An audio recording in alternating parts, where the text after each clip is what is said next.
قبر پہ بیٹھ کے قرآن پڑھنا جائز ہے؟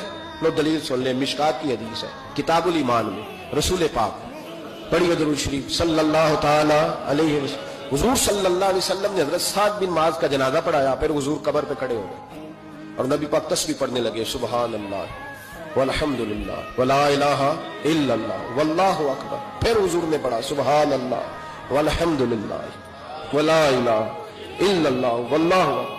حضرت انس بن مالک کہتے ہیں حضور کے چہرے کا اچانک رنگ بدلا، آنکھوں میں آنسو آئے، حضور نے زور سے پڑھنا شروع کر دیا سبحان اللہ والحمد للہ ولا الہ الا اللہ واللہ اکبر۔